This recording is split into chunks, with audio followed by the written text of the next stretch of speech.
The capital city of Elindra wore winter like a crown it had never asked for. Snow fell in thick, drowning curtains over the market district of Varenthold, blanketing the cobblestones in white and turning the lamplight into soft golden halos. Merchants shuttered their stalls early. Beggars pulled their rags tighter. The city, for all its grandeur, had a way of becoming very cruel when the cold arrived. Cassian Valavert noticed none of it. He sat inside his enclosed carriage with his arms crossed and his gaze fixed on nothing in particular, thinking about nothing at all. That was how he preferred to exist these days, thinking about nothing. It was easier that way, simpler. A man who felt nothing could not be disappointed, and Cassian had long since exhausted his capacity for disappointment. He was 32 years old, the Duke of Morvayne, and widely considered the most powerful lord in the northern territories of Elindra. He had the broad shoulders and sharp jaw of a man carved from the same cold stone as his ancestral castle. His dark hair was always swept back with military precision. His gray eyes, when they landed on you, made most men look at the floor. He was not cruel. He was simply distant. There was a difference, though few people bothered to learn it. "Slow down," his driver called from above. "There's a crowd ahead, Your Grace." Cassian pulled back the velvet curtain with 2 fingers and looked out. In the middle of the narrow street, 2 city guards had cornered a young woman against the wall of a bakery. She was slight, maybe 20 years old, dressed in a coat so worn the fabric had gone nearly transparent at the elbows. Her dark hair was damp from the snow. She was not running. She was not fighting. She was holding a small bundle against her chest with both arms, a paper-wrapped loaf of bread, and what appeared to be a brown glass bottle of medicine. And she was pleading. "Please," she was saying. Her voice carried clearly through the cold air. "Please, just let me keep the medicine. You can take me. You can take the bread. But my father is very sick, and this is all the apothecary had left. He needs it tonight, or his fever will break badly. Please." One of the guards grabbed her arm. "You stole it, girl. The law doesn't make exceptions for sick fathers." "I know." Her voice didn't crack. It was steady and quiet and absolutely certain. "I know I stole it. I'm not asking you to let me go free. I'm asking you to let him keep the medicine. That's all. Take me to the cells. I'll go without a fight. Just leave the medicine." The second guard laughed. The first tightened his grip. Cassian was out of the carriage before he had consciously decided to move. He crossed the street in 4 strides. The crowd that had gathered parted around him the way water parts around stone, quickly without argument, recognizing something immovable when they saw it. He stopped beside the guards, and both of them went still the moment they saw his face. "Your Grace," the first guard stammered, releasing the woman's arm and pressing his fist to his chest. "We didn't see you. The woman stole from Aldrich's apothecary. We were just—" "How much did she steal?" The guard blinked. "Pardon?" "How much," Cassian said very slowly, "is the value of what she took?" 12 silver, all told, Your Grace." Cassian reached into his coat and produced a small purse without looking at it. He pressed 12 silver coins into the guard's hand. Then he added 4 more. "For your trouble," he said flatly. "The debt is paid. Release her." The guards exchanged a look. Then they nodded and walked away fast, as though afraid he might change his mind. Cassian turned to look at the woman. She was staring up at him with dark eyes that held no gratitude, no awe, just a frank, searching assessment, like someone trying to figure out what angle he was working. "Why did you do that?" she asked. "Because I could," he said. "That's not a reason." He almost smiled. He was not sure why. "No," he agreed. "It isn't. What's your name?" "Elaris Thorne." "Where do you live, Elaris Thorne?" She hesitated. Then she nodded toward the river district, the poorest part of the capital. where the houses crowded so close together the walls sweated in summer and froze solid in winter. "Near the iron bridge," she said. "With my father." "And your father is ill?" "Yes." "What does he have?" "River fever. He's had it 3 weeks. The medicine helps, but it's expensive, and I lost my work at the laundry last month when the owner sold the business." She said all of this simply, without shame, as though it were a set of facts that simply needed to be stated. "I'm not telling you this for pity. I'm just answering your question." Cassian studied her face. She had good bones, high cheeks, a strong jaw, the kind of face that looked like it had weathered a great deal without being broken by it. Her hands, he noticed, were raw and red from the cold. She was shivering, though she was clearly trying not to show it. He made a decision. "I have a castle," he said. Elaris blinked. "I'm aware. Most dukes do." "I mean," he said, something almost dry in his voice, "that I am in need of a household worker, someone to help in the kitchens and with general tasks. The position includes room, board, and a wage. It also includes access to my personal healers." He paused. "For your father. If he is moved to the castle, he will receive proper care." She went very still. "Why?" she asked again. "Because you asked for nothing for yourself," he said. "You only asked for him." There was a long silence. Snow fell between them. A cart rolled past on the street behind them. Somewhere a child was shouting. "All right," Elaris said quietly. "We'll come." Morvayne Castle was not a comfortable place. It had been built 300 years ago to withstand siege warfare, and it showed. The walls were 4 feet thick. The corridors were narrow and cold. Every window was a slim arrow slit or tall Gothic arch that let in more wind than light. It sat on a hill overlooking the village of Morvayne, like a watchful old general, gray and permanent and a little grim. Elaris, sitting in the back of the Duke's carriage, with her father's head resting against her shoulder, thought it looked like a place where happiness went to become quiet. Her father, Elaris Thorne, was 54 years old and looked older. He was a gentleman who had once made his living as a copyist before his eyes began to fail him, and then as a dock worker before his body began to fail him, and now he did very little except cough and apologize for coughing. He had been awake for the journey and had managed to say, "What a peculiar kindness," before falling asleep again. Elaris had not slept at all. She was not naive enough to think the Duke's offer came without conditions she had yet to discover. Men with that much power did not simply pay strangers' debts and offer shelter without wanting something in return. She had kept her eyes open and her gratitude carefully measured. The castle's head housekeeper, a stout woman named Marin, with iron-gray hair and a voice like warm bread, met them at the rear entrance. She had clearly been told to expect them. "Your father will be in the east wing," she told Elaris briskly, guiding them through stone corridors lit by iron sconces. "His Grace's personal healer will see him in the morning. You'll have a room 2 doors down from his, small but warm. Your duties start at dawn. Help in the kitchen, general errands, whatever's needed.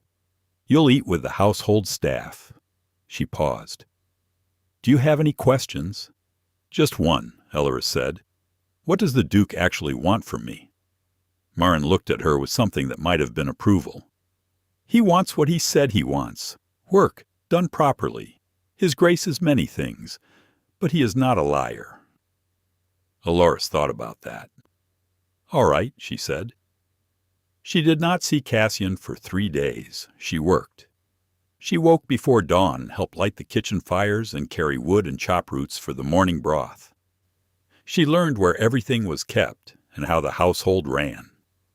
She visited her father twice a day, morning and evening, watching with relief as the castle's healer, a quiet old woman named Serana, administered proper medicines and good hot soup. Within a week, Aldous' color was already better. He was sleeping more easily. His cough was still present, but less violent. Elaris allowed herself to breathe.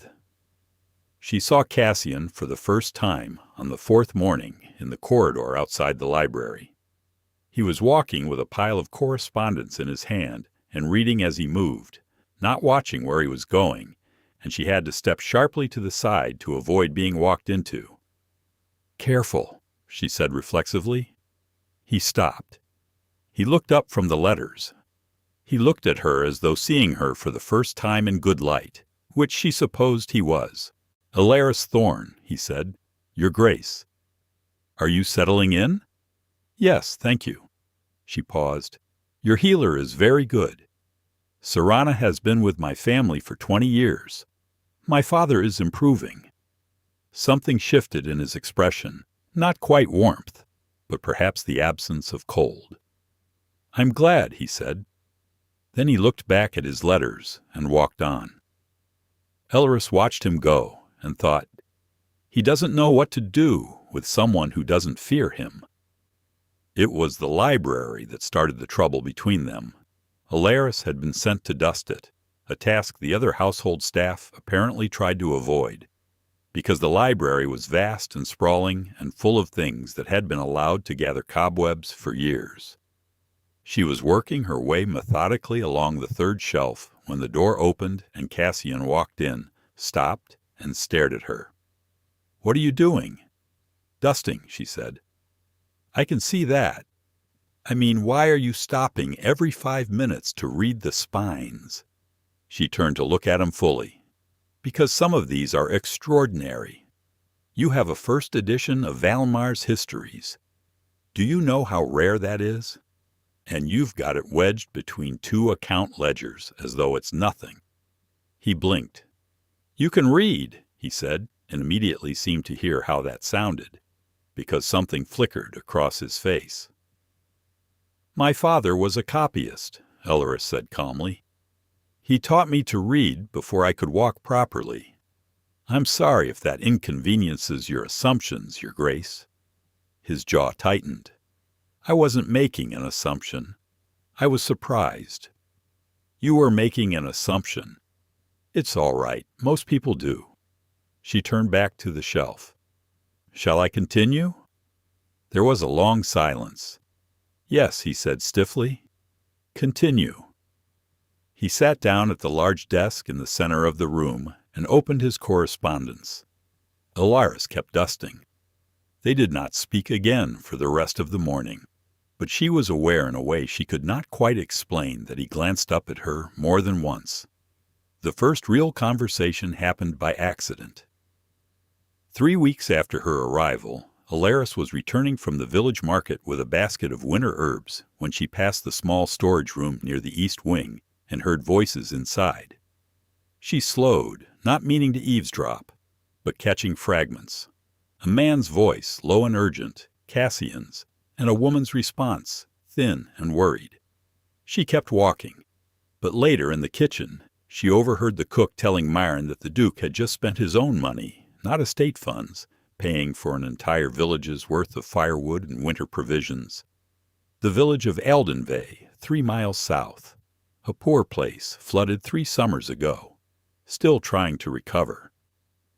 "He does it every year," the cook said, lowering his voice, though there was no particular reason to. "And he never lets anyone announce it. Last year he funded the new schoolhouse in Morvayne village. Before that, he paid off the debts of 6 families who were about to lose their land." A pause. "He'd be furious if he knew I was telling you." Elaris said nothing. She finished her work and went to visit her father. That evening she knocked on the library door. Cassian looked up. He was alone, as he always seemed to be in the evenings, a single lamp burning on the desk beside a half-eaten dinner. "May I borrow a book?" she asked. He looked at her for a moment. Then he gestured at the shelves. "Take whatever you like." She moved to the third shelf, the one with the Valenmar, and selected instead a slim volume of northern poetry she had noticed earlier in the week. She was nearly at the door when he spoke. "What do you do with yourself in the evenings?" She paused. "I sit with my father until he sleeps. Then I read." "And when you read?" "I stop thinking about everything I'm worried about." She turned to look at him. "Doesn't reading do that for you?" He seemed surprised by the question. "I mostly read correspondence, reports, estate business." "That sounds like more worrying, just on paper." Something shifted in his face again, that same almost warmth. "I suppose it is," he said. Elaris hesitated. Then she said quietly, "Thank you for the firewood to Aldenvay." He went very still. "I don't know what you mean," he said. "I know," she said. "Good night, Your Grace." She left. Behind her she heard nothing. Not a word, not a sound. But she had the distinct feeling that for the first time in a long time, Cassian Valavir was sitting very quietly with something he didn't quite know how to name. After that, things were different. Not dramatically, not all at once, but when she passed him in the corridor, he nodded rather than looking through her. When she was in the library, he sometimes spoke, not about business or orders, but about small things. The weather turning, a passage in a book he had been rereading, whether she thought the village market had good apples this season. She answered honestly, which she suspected was something he was not accustomed to. "The apples are terrible," she told him one afternoon. "The good ones go to the capital merchants. The village gets the ones that are nearly past it. You could change that, incidentally, if you renegotiated the merchant contracts." He stared at her. "I'm just saying," she added. "I know what you're saying. No one has ever told me that before." "That's because everyone else is afraid of you. And you're not." She considered this. "You haven't given me a reason to be." He looked at her for a long moment, and she thought she saw something move through his gray eyes, something complicated and old and a little tired. "Most people don't need a reason," he said quietly. "I'm not most people." "No," he agreed. "You are genuinely not." Winter deepened through the following weeks, and with it came something neither of them had planned for. It started with the walks. Elaris had gotten into the habit of walking the castle's inner grounds after dinner because the kitchen was hot and her room was small and she needed air. The grounds were beautiful in the snow, a walled garden gone white and still, with old stone paths and sleeping rose bushes and a frozen ornamental pond that caught the moonlight. The third time she encountered Cassian on the path, she stopped pretending it was coincidence. "Do you come here every evening?" she asked. "Yes." "So do I." "I know." She pulled her coat tighter and fell into step beside him. They walked the full length of the path in silence, but it was a comfortable silence, the kind that doesn't need filling. The snow muffled everything. Their boots crunched softly. The stars overhead were very bright and very cold. "My mother planted those roses," Cassian said as they passed the largest of the dormant bushes. "When?" "When she came here as a bride. She was from the south, from Valenthor. She hated the cold for the first 2 years. She said the only way to survive a northern winter was to believe in what came after it. She sounds like she was wise." "She was." A pause. "She died when I was 12. Elaris said nothing. She did not offer condolences. It was too old for condolences, but she let the silence be gentle rather than empty. After a moment, Cassian said, "You lost your mother, too?" "When I was 8, fever." She looked at the sleeping garden. "My father raised me. He did a very good job, considering he is a deeply impractical man who tried to teach me philosophy before arithmetic." Cassian made a sound that was almost a laugh. A very small, almost entirely suppressed laugh. But it was there. Elaris noticed it. She did not comment on it, but something in her chest did something warm and inconvenient.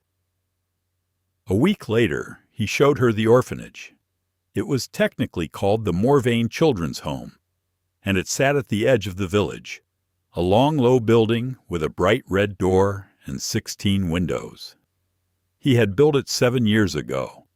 He funded its entire operation from his personal accounts. There were 23 children living there currently.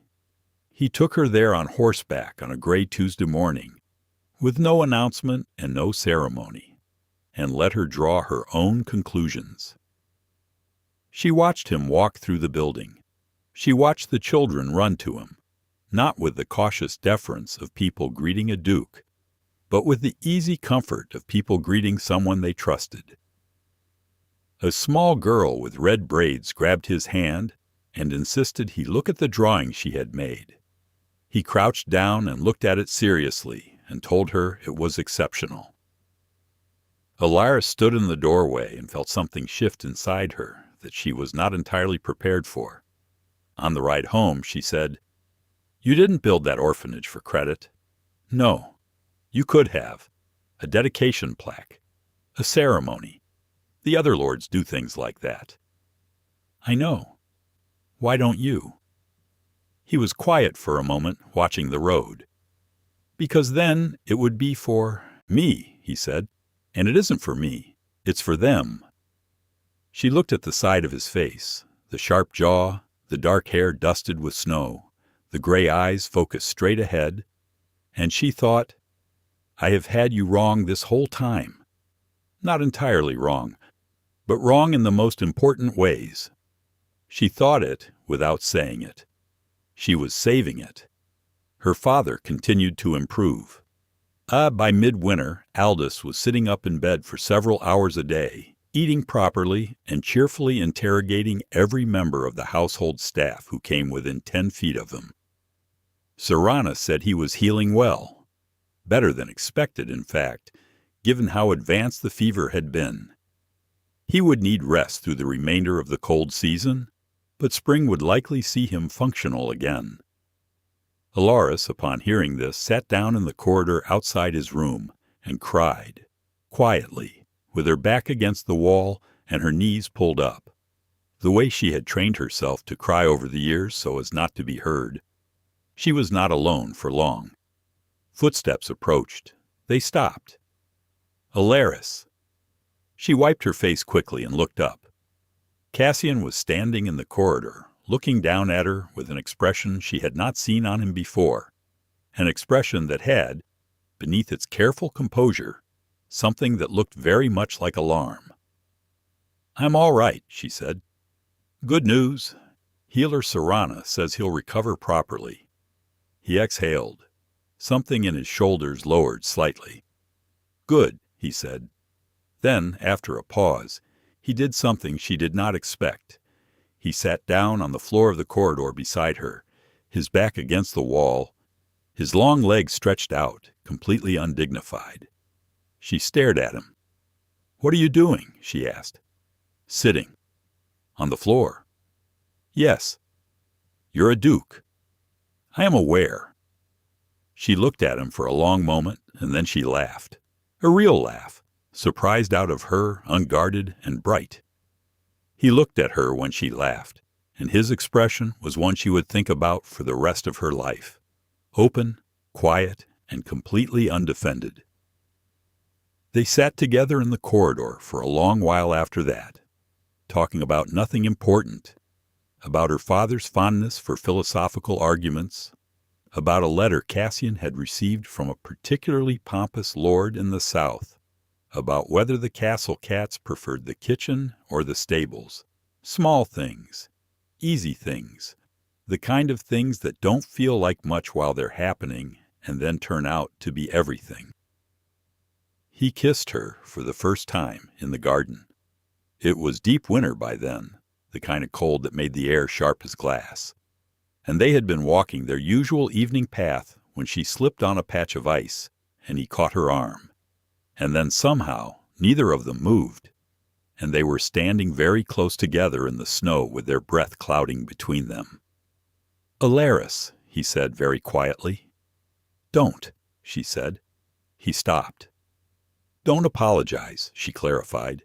Don't say it's inappropriate or that you shouldn't. Don't give me a reason this can't happen. I've been hearing reasons all my life, and I'm tired of them." He looked at her for a long, still moment. "Then I won't," he said, and he kissed her gently in the falling snow, and she kissed him back, and it felt, somehow, like the first thing in a very long time that felt completely, entirely real. Happiness, Elaris had learned, tends to attract attention. Word spread, as word always does. By the time the new year arrived, the capital's nobility knew that the Duke of Morvayne had become unusually attached to the kitchen girl he had plucked from an arrest in the market. The rumors were not kind. They said she was scheming, that she had played the part of the desperate girl perfectly, knowing it would appeal to whatever sentimental weakness the cold Duke possessed, that she was after the Morvayne fortune, the title, the connections, that a girl from the river district always knew exactly what she was doing. Cassian told her about the rumors because he thought she deserved to know. She listened without interrupting. When he finished, she said, "Are you worried they're true?" "No," he said immediately. "Good," she said, "because they aren't." "I know." "Then we ignore them." He looked at her steadily. "It isn't always that simple." "I know it isn't." She met his eyes. "But I won't be ashamed of where I come from to make other people more comfortable. And I won't pretend what's happening between us isn't real because they've decided it can't be." He reached out and tucked a strand of hair back from her face, careful and deliberate, as though it were a significant act. "Neither will I," he said. It was Lord Varon Kalstrom who moved from words to action. Kalstrom was a powerful man, a senior lord with land adjacent to Morvayne's eastern border and a long-standing interest in the alliance that a Morvayne marriage to one of his nieces might have produced.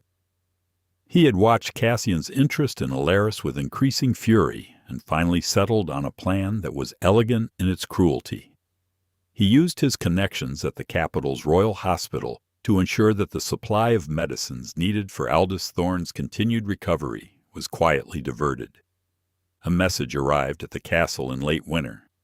The supplier, it claimed, had closed. No more stock available. Apologies for the inconvenience. Serana came to Elaris immediately, pale-faced and apologetic. She could write to other suppliers, she said, but it would take time, weeks perhaps, before a reliable source could be established. In the meantime, Aldous' recovery might stall. He might worsen. Elaris read the message 3 times. She sat very still. She was not a naive woman. She understood, within hours of investigating, that this was not an accident. She spoke quietly to the kitchen steward, who had friends in the capital's merchant circles. By evening, she had a name, Kalstrom. By the next morning, she had enough pieces to see the whole shape of it. And she sat with what she knew, and she looked at what she had brought into Cassian's life, the rumors, the complications, the noble enemies, the disrupted politics, and she felt a weight settle in her chest that was very old and very familiar.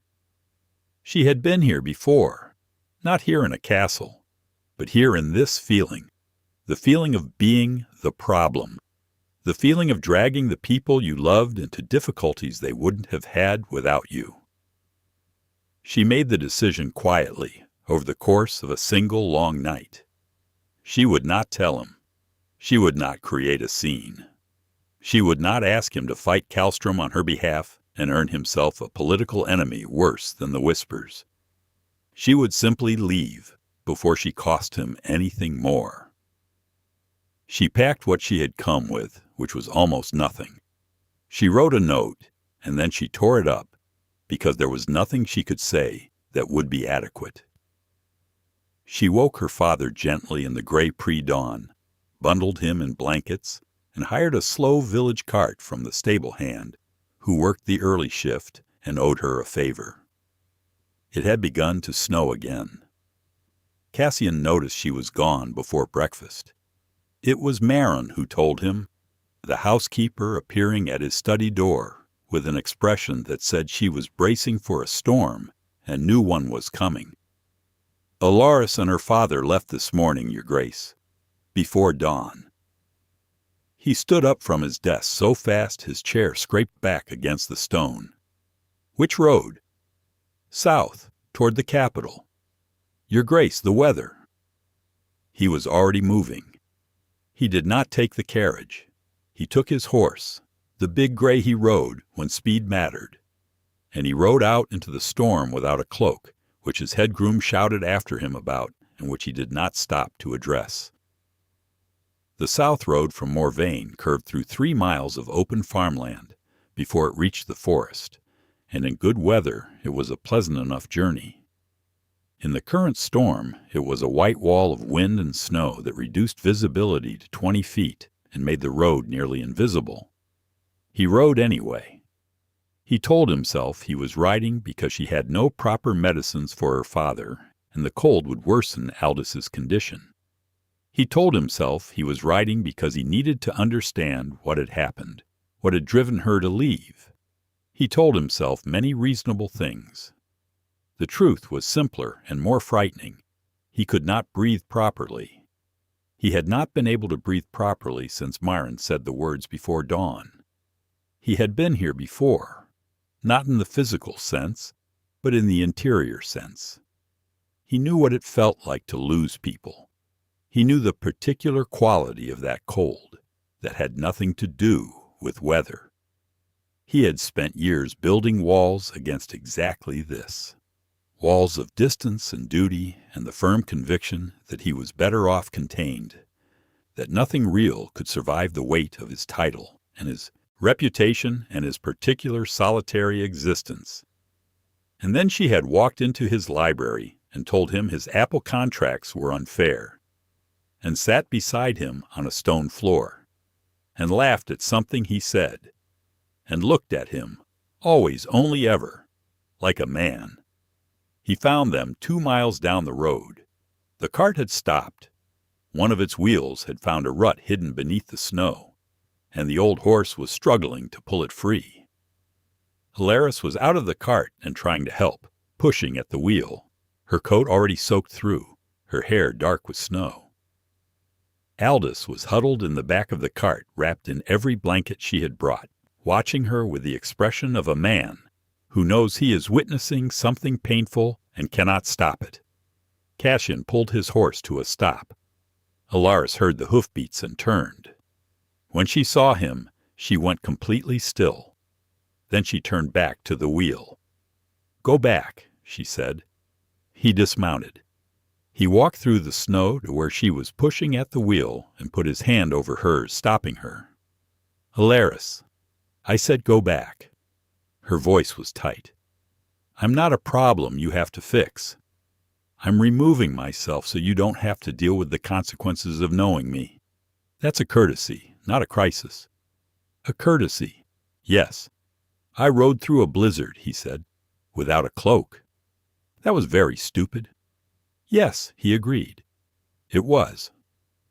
She turned to look at him then, because something in his voice had changed. It had gone from tightly controlled to something else entirely, something raw and unguarded, the voice of a man who had run out of walls. "You were going to leave," he said, "without telling me. I was sparing you. I don't want to be spared." He stepped closer. The snow fell between them exactly as it had in the garden, and the world outside this small space between them was white and formless and completely irrelevant. "Elaris, I know what Kallstrom did.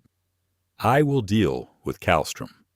I will deal with every lord and every rumor and every piece of politics that comes with knowing you. I am not asking you to manage those things for me. I am asking you to let me—" He stopped, then quietly, "Let me choose you." She shook her head. "People like you don't choose people like me." "I am not people like me," he said. "I am just me, and I am standing in a blizzard without a cloak, telling you—" He took a breath. "You are the first person who ever saw me as a man instead of a title. Do you understand what that has meant to me? Do you understand that I have been alone in that castle for years, completely alone, in the middle of rooms full of people? And then you walked in and told me my Apple contracts were unfair and sat on the floor with me and laughed at me when I deserved it and looked at me like— His voice broke, very slightly, and then held. Like I was worth seeing. Elaris pressed her lips together hard. Her eyes were bright. The snow fell on her dark hair and her soaked coat and her red, cold hands. Cassian, she said, and his name in her voice sounded like something being carefully unwrapped. Come home, he said. Both of you, come home. She stopped. A tear ran down her cheek, which the cold immediately turned icy. I love you, she said, as though this were a confession being dragged out of her by the particular quality of the storm. I didn't mean to. I wasn't trying to. I just looked up one day and there it was. I know, he said. Me too. I never thought someone like you could genuinely choose. Look at me, he said quietly. She did. I am choosing, right now, in a blizzard, without a cloak. She made a sound that was half a sob and half a laugh. And then she stepped forward and he caught her, and they stood together in the snow for a long moment that had no words and needed none. From inside the cart, Aldous Thorne said mildly, I am deeply grateful for the romance, but could we please go somewhere warm? Cassian laughed, a real laugh, unguarded and full, and Elaris laughed against his chest, and they got the wheel free and turned the cart around and went home. Matter of Lord Varon Kallstrom was addressed within the week. Cassian did not shout. He did not make a scene.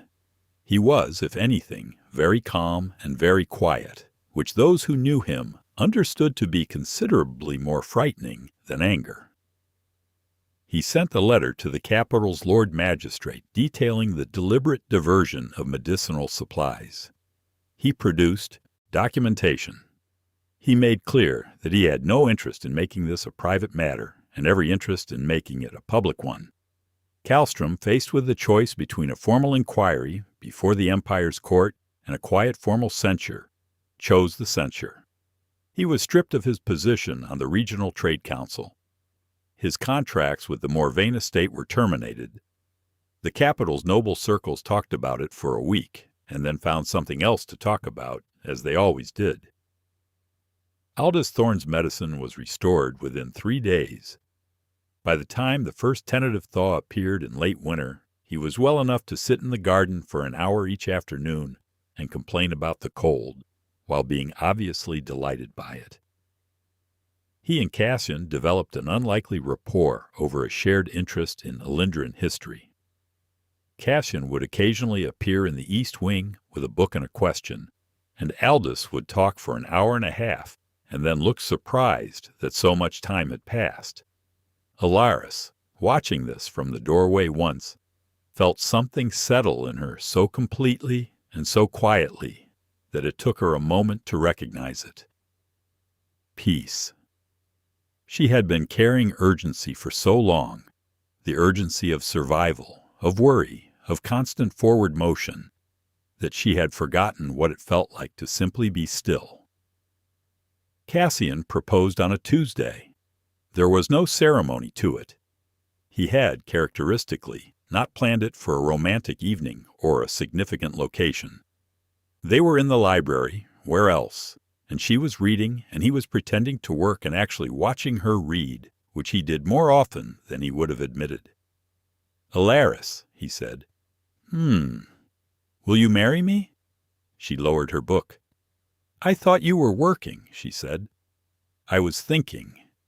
About this? About you, which is more or less the same thing these days. He looked at her directly without pretense. I love you. I want you here permanently. I want to spend the rest of my life in rooms with you. I am not asking because of what the nobility thinks, or what the Empire expects, or what makes political sense. I'm asking because there is no version of the future I want that doesn't have you in it." She sat with this for a long moment. "Your proposal has no poetry in it," she observed. "Would you like me to add poetry?" "No," she said. "I like it the way it is. It sounds like you." She closed her book. "Yes," she said, "I'll marry you." They married in early spring, when the last of the winter snow still lay in the shadowed corners of the garden, and the rose bushes were just beginning to show the first red swellings of new growth. There were no formal noble guests. This was, in the capital's social circles, considered scandalous. A duke's wedding, without the empire's lords and ladies in attendance, without formal ceremony in the capital's great cathedral, without 3 days of banquets and political positioning in the careful management of alliances. Cassian, when this was communicated to him via a somewhat alarmed letter from the imperial court's social secretary, wrote back a short note. "Thank you for your concern. We are managing perfectly well." The wedding was held in the castle's inner garden, in the open air, with the snow-capped hills of Morvayne visible over the walls, and the village church's bells audible in the distance. The guests were the people who had always mattered, the household staff of the castle, who had watched these two people circle slowly toward each other all winter, the families of Morvayne village, who came in their good wool coats with their children scrubbed clean and their faces bright, the 23 children from the orphanage who had been given special permission to attend and who were almost entirely responsible for the afternoon becoming joyful rather than merely beautiful. Old Marin stood at the front and cried freely, and told anyone who asked that she had known this would happen from the moment Elaris told the guards she'd go quietly, but please leave the medicine. Elaris Thorne, recovered now, and walking with only a slight stiffness in the cold, walked his daughter to the garden's center path. He was wearing a coat that Cassian had quietly arranged to be made for him without mentioning it. He had cried a little when he saw it, and then pulled himself together and told Elaris she looked like her mother, which made her cry too, and they arrived at the ceremony with red eyes and did not apologize for it. Cassian stood waiting at the end of the path in a dark coat without ornamentation, no medals, no ducal regalia, no performance of rank. He stood straight and quiet, and when he saw her, something happened to his face that every person there would remember differently and describe the same way. He looked happy, simply, completely happy. The vows they exchanged were the traditional ones, but Cassian added a line at the end that was not traditional at all. "I promise," he said, looking at her, "to keep seeing you, every day, clearly, for exactly who you are." Elaris held his hands in both of hers. Her voice was steady. "I promise the same," she said, "and I promise to tell you when your apple contracts need renegotiating." There was laughter, real laughter, warm and wide, from all the people gathered in the garden, and the bells from the village church rang out across the cold morning air, and someone, it was later determined to be one of the orphanage children, threw a fistful of dried flower petals that scattered white and gold over the path. Cassian kissed her. The crowd cheered. Elaris Thorne, standing with Marin, said quietly, "He's a good man." "He is," Marin agreed. "He's been a good man for years. He just needed someone to say it out loud." That evening, when the celebrations had wound down and the guests had gone home carrying leftover cake and warm memories, Cassian and Elaris sat together on the bench in the garden beside the still sleeping roses. The sky was darkening to indigo. The first stars were appearing. The last snow of the season lay quiet and white in the shadowed corners, but the air had the particular quality of air that is about to change, on the edge of something new, full of potential, tipped toward warmth. "Your mother was right," Elaris said. He looked at her. "About what?" "About surviving northern winters.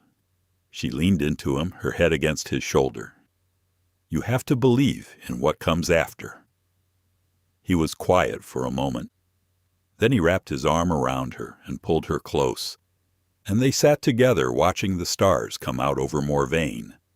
Two people who had both spent a long time alone and had found each other in a snowstorm, and knew Em with the particular certainty of things that are earned rather than given, that what came after would be worth every cold mile that had led to it.